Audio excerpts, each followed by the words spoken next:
8वें अध्याय का महात्म्य। भगवान शिव कहते हैं, हे देवी, अब 8वें अध्याय का महात्म्य सुनो।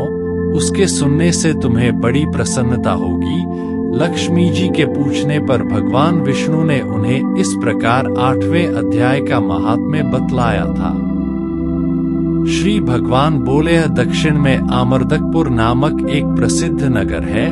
वहां भाव शर्मा नामक एक ब्राह्मण रहता था, जिसने वेश्या को पत्नी बनाकर रखा था। वह मांस खाता था, मदिरा पीता, श्रेष्ठ पुरुषों का धन चुराता, पराई स्त्री से व्यभिचार करता और शिकार खेलने में दिलचस्पी रखता था।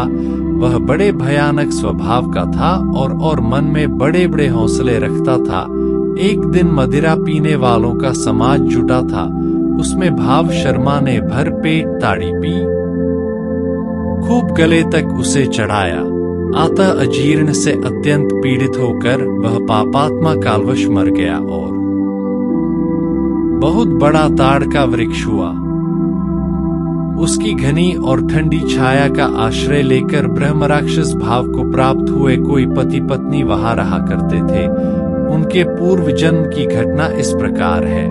एक कुशीबल नामक ब्राह्मण था, जो वेदांग के तत्वों का ज्ञाता, संपूर्ण शास्त्रों के अर्थ का विशेषज्ञ और सदाचारी था। उसकी स्त्री का नाम कुमती था। वह बड़े खोटे विचार की थी।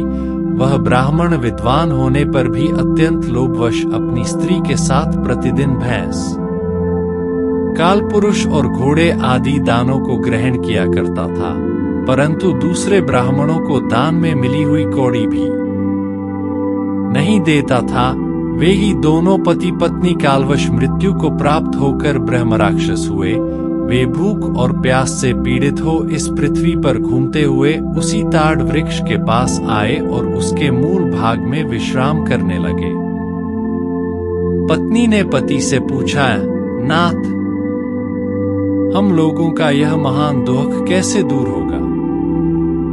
ब्रह्म राक्षसयोनि से किस प्रकार हम दोनों की मुक्ति होगी? ब्राह्मण ने कहा, ब्रह्म विद्या के उपदेश, आध्यात्म तत्व के विचार और कर्म विधि के ज्ञान बिना किस प्रकार संकट से छुटकारा मिल सकता है? पत्नी ने पूछा, कि तद ब्रह्मा के मध्यात्म कि कर्म पुरुषोत्तम? पुरुषोत्तम वह ब्रह्मा क्या है, अध्यात्म क्या है और कर्म कौन सा है? उसकी पत्नी इतना कहते ही जो आश्चर्य की घटना घटित हुई, उसको सुनो। उपर्युक्त वाक्य गीता के 8वें अध्याय का आधा श्लोक था। उसके श्रवण से वह वृक्ष उस समय ताड़ के रूप को त्याग कर भाव शर्मा नामक ब्राह्मण हो गया। तत्काल ज्ञान होने से विशुद्ध चित्त होकर वह पाप के चोले से मुक्त हो गया तथा उस आधे श्लोक के ही महात्म्य से वे पति पत्नी भी मुक्त हो गए। उनके मुख से दैवात ही 8वें अध्याय का आधा श्लोक निकल पड़ा था। तदंतर आकाश से एक दिव्य विमान आया और वे दोनों पति पत्नी उस विमान पर आरूढ़ होकर स्वर्गलोक को चले गए। वहां का यह सारा वृत्तांत अत्यंत आश्चर्यजनक था। उसके बाद उस बुद्धिमान ब्राह्मण भाव शर्मा ने आदरपूर्वक उस आधे श्लोक को लिखा और भगवान जनार्दन की आराधना करने की इच्छा से वह मुक्ति दायिनी काशीपुरी में चला गया। वहां उस उदार बुद्धि वाले ब्राह्मण ने भारी तपस्या आरंभ की। उसी समय क्षीर सागर की कन्या भगवती लक्ष्मी ने हाथ जोड़कर देवताओं के भी देवता जगतपति जनार्दन से पूछा, हे नाथ, आप सहसा नींद त्याग कर खड़े क्यों हो गए? श्री भगवान बोले, हे देवी, काशीपुरी में भागीरथी के तट पर बुद्धिमान ब्राह्मण भाव शर्मा मेरे भक्तिरस से परिपूर्ण होकर अत्यंत कठोर तपस्या कर रहा है। वह अपनी इंद्रियों के वश में करके गीता के 8वें अध्याय के आधे श्लोक का जप करता है। मैं उसकी तपस्या से बहुत संतुष्ट हूँ। बहुत देर से उसकी तपस्या के अनुरूप फल का विचार कर रहा था। प्रिय, इस समय वह फल देने को मैं उत्कंठती हूँ।